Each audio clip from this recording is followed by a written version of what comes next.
So, we're here after Purim. Now we are getting ready for Pesach. Somchin geula legeula. We connect one redemption to the next. So we're going to learn the Sichot from volume 1 for parashat Shemini. And it starts off with a beautiful, beautiful topic that everybody loves.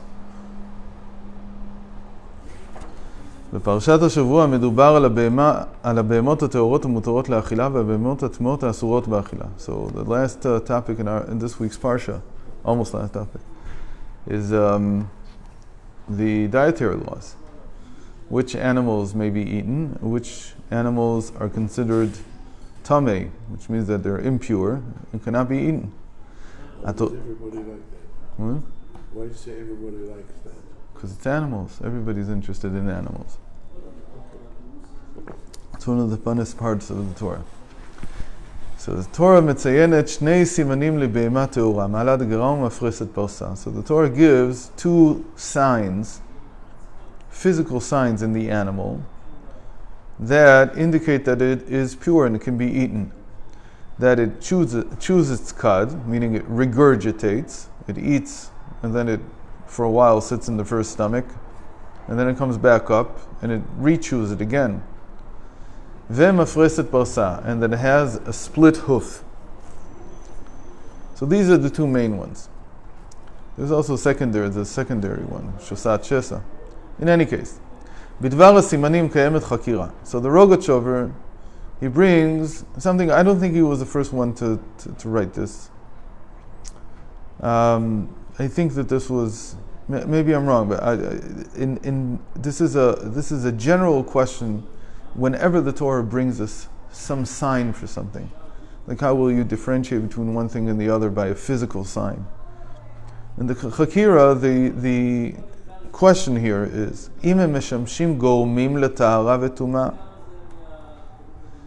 are the signs what make the animal kosher? Meaning, does the sign cause a change in the status of the animal? What would be an example? פירוש הדבר שבגלל העובדה שהבהמה מעלת גרם ומפרסת פרסה היא טהורה וכן להפך. Or, so, if it means that it causes the animal to be kosher, it means that if I would find a pig that chews its cud and has a split hoof, it would be kosher. Because I'm not looking at species. I'm not interested in the species. What I'm interested in is the sign. It just happens to be that inductively, all the cows that I've ever met chew their cud and have split hooves. And the opposite. Meaning that if it's not chewing its cud, even if it's a cow, okay, then it won't be kosher. Or, שאינם אלא סימנים מבררים. Is it a gorem or a mevarer? Does it cause or does it just establish, meaning does it just reveal the status of the animal? It doesn't cause anything. It's just telling me, look, this is the way you check. That's all. But it doesn't cause anything. ופירוש הדבר wouldn't mean that it's just a revelation. It's just a how would you say mevarer? It clarifies the status of the animal. שטהרת הבהמה נובעת מגורמים אחרים. That the real reason the animal is kosher or not is other reasons altogether. There's completely different reasons, causes for it. אלא כדי שנדע אנו אילו בהמות טהורות. קבע בין הקדוש ברוך הוא סימנים שבאמצעותם נדע כי הן טהורות. But in order to tell us so that we will know which animals are kosher or not, Hashem put in them b'derech agav. It's a secondary, it's an accidental trait. It doesn't cause anything, it's just there for us to be able to know that this animal is kosher. But the sign itself doesn't do it. It might be a very deliberate sign. Accidental means it's not essential. It's not part of their essence is kosher. It's not part of their essential kosherness. It's accidental to their kosherness. It's secondary. ההבדל בין שני אופנים הוא. So one way the Rebbe gives I think it's from Tzafna Panech again, that from the Lubavitcher Rebbe.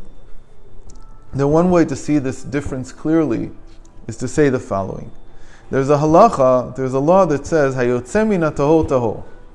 Anything that comes out of something that's pure is also pure. Meaning, if there was an animal and it gives birth to something, that something is kosher, regardless of what it is. Even if it's missing the signs of being kosher.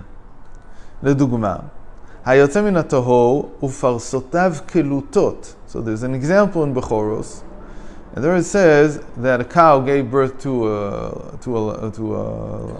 calf, and the calf does not have split hooves. Its hooves are fused. It's just one. למרות שאין לו סימני טהרה, הרי הוא טהור, מאחר שיצא, נולד מן הטהור. So nonetheless, because it was born from a kosher cow, so this animal is also kosher.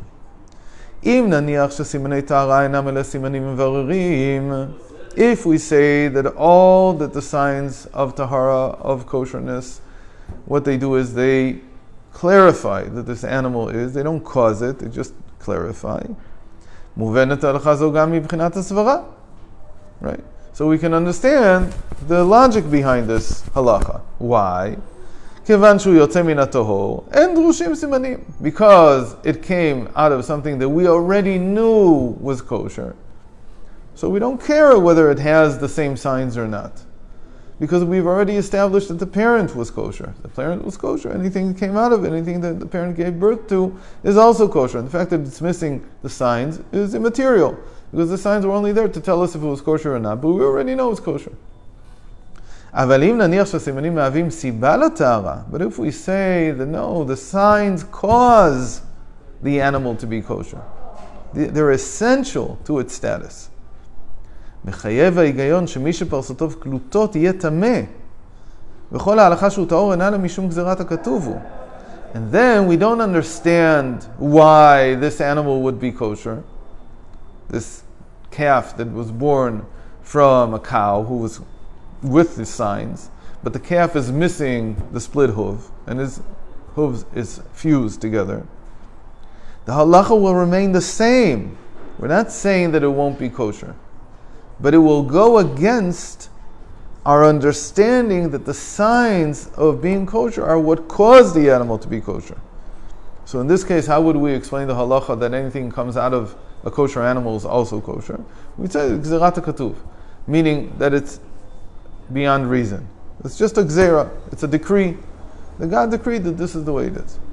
Because obviously we prefer the first one, because it's much easier for us to understand that the simanim are only revealing, they're only clarifying the status. And here we don't need, because we have a clear halacha that says this animal is kosher anyway. And so this is a beautiful example of the difference between the two. Okay? Because here you have something that you know what its status is. The only question is whether you can logically understand why its status is that way. Okay. הבדל נפקא מינה לגבי ההלכה בין הדעה שהטהרה היא מצד הסברה לבין הדעה שהיא משום גזירת הכתוב הוא. So now he says one more thing. If we now understand that tahara has logic behind it, okay. We had logic before because we said the animal is kosher, irregardless of the fact that it has a fused hoof, because we know that its mother was kosher, and the simanim, the signs of being kosher, are only clarifying. But since we already knew that the mother was kosher, and everything that comes out of something that's kosher is kosher also, so we don't have a problem with the simanim. So we still hold on to our understanding that the simanim, the signs, clarify where there is no other clarification. Okay. But if we hold the opposite, that the signs are what caused the animal to be kosher, so then we have to, in certain instances, like one we just gave, we have to give up our logic. We have to say that even though in this case the calf that came out that has a fused hoof would be not kosher, still it is kosher because we have this other rule that says anything comes out of something that's kosher is kosher also. So we're left with a feeling that there's no svara here, that there's no logic behind the signs. They don't act logically. There's just some kind of strange thing that sometimes it works, sometimes it doesn't. So what would be a nafka mina between these two understandings? It says like this: Asur lesachek bidvar ma'achal tahor. You're not allowed to play with food that's kosher. When the mother said, "Don't play with your food," she meant it. What? What does it mean? It doesn't mean that you're not allowed to play with your food on your plate. You're not allowed to make them into pets. Yeah. They're not supposed to be pets. כשהוא ממין טהור, אבל כאשר הוא ממין טמא בטהרתו אינה למגזרת הכתוב, אין קיים איסור זה. So again, it's unbelievable that they didn't bring a source for this. I don't know where the source is. But if it's from a kosher species, then normally all the members of this species, they chew their cud and they have a split hoof. And I have a specimen that is not that way. Okay? Sorry. So if he's from a known,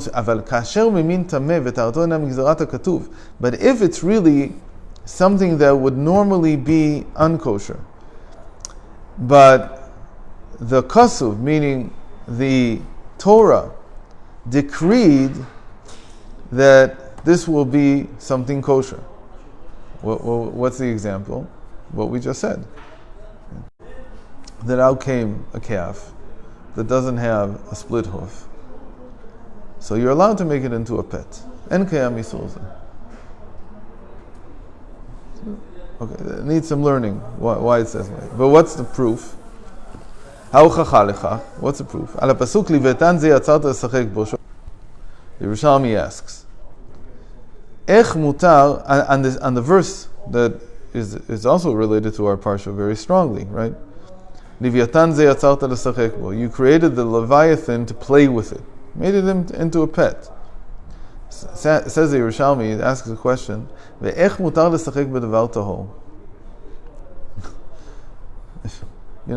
halacha, you're not allowed to make it into a pet. So how did God make the Leviathan into something that he uses as a pet?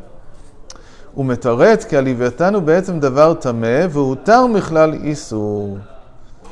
answer the Yerushalmi gives is you should know that Leviathan itself is not kosher, but the Torah made it kosher.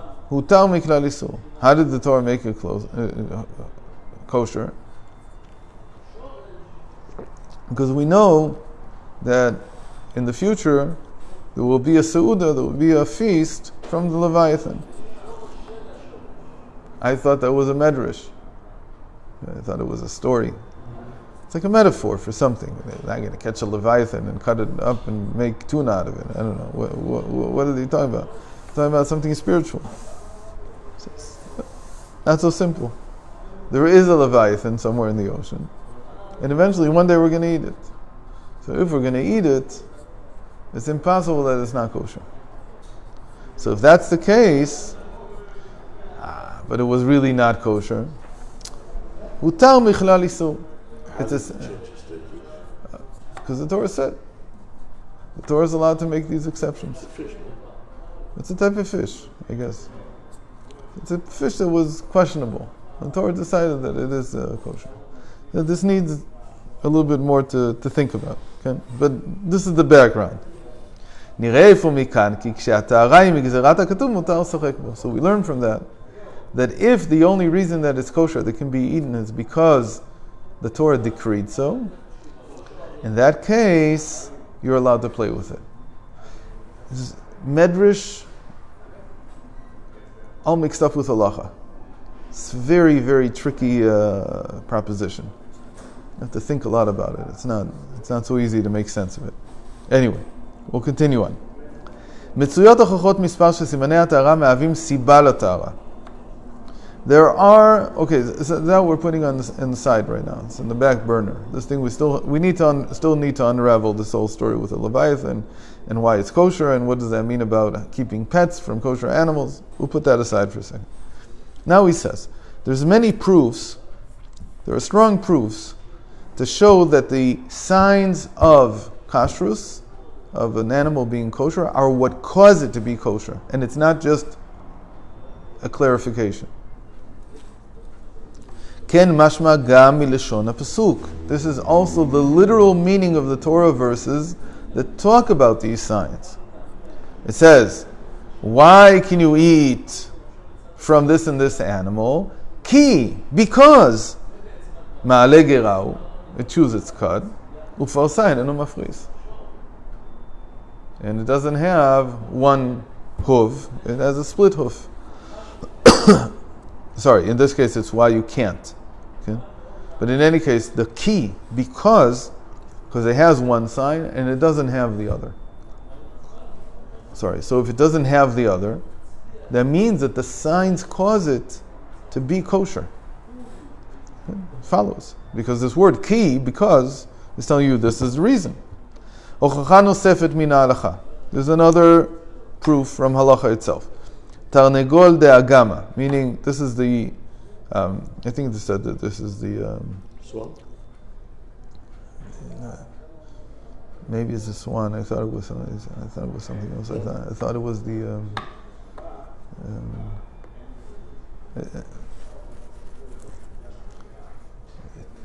think for some reason that it was the... what do you call it? The peacock. It doesn't live in a lake. What? Yeah, it does. Peacock doesn't live in a lake. Yeah. It's by the side of the lake. Yeah, that's what I mean. I think So that's... it swims on it. Yeah. It's I no think, different. but it's not on the go. It doesn't look anything like it's on the go. As to whether the swan is kosher or not. What? I spent many months trying to check out whether the swan is Yeah. kosher or not. And the answer is Nobody knows. nobody knows. Okay. In any There's case, certainly no Masorah. There's no Masorah for it. yeah. If the duck is kosher, the swan should also be kosher. Anyway, so he's forbidden. You can't eat him, whoever he is. I'll check later to see who he is. בתוספות נאמר כי במקרה זה אין קובע הכלל היוצא מן הטהור טהור. The Tosfos writes that in this case we can't rely on the principle that whatever comes out of something that's kosher is also kosher. שכן האפרוח מאפרה כגדיל. Because they're chicks of these chickens of the lake, whatever they are, their chicks come out of the dirt. לפיכך הוא טמא בגלל סימני הטומאה.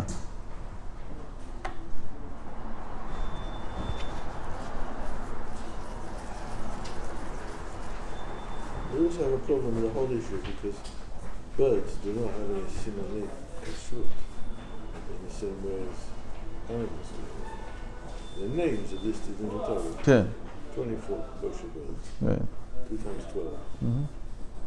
There's no actual definition.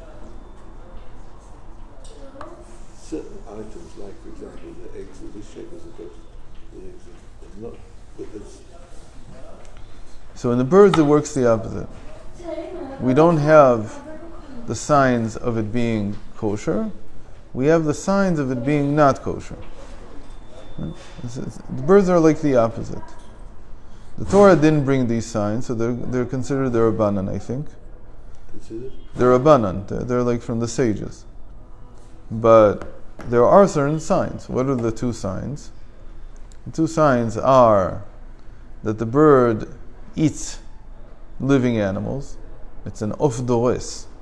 So it captures a living animal. I think that if it captures it can't capture.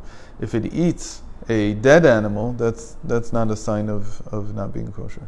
It has to be that it actually grabs a living animal and eats it. So that's what the eagle does. So, and the other one is that it splits its fingers when it stands on a wire. So it actually has talons going forward and one going backward, like this. And so therefore it can grab like that. They all have four. I don't think that any of they either have three or four. So usually they have three, like a duck will have three in the front and they're webbed together. And it has a little protrusion on the back. They used to, like evolution will tell you it used to be another digit. But now there's only something little. You can't split it. You can't do anything with it. But the whole idea is that it grabs animals. The reason it needs, you can't really grab something and not allow it to slip away unless you can grab it from the back also. So if you can grab it from the back, you can eat it. But the ones that only have fingers in the front, all they can do is sort of like grab it, but they can't hold on to it. It'll escape. Okay. So it is not permissible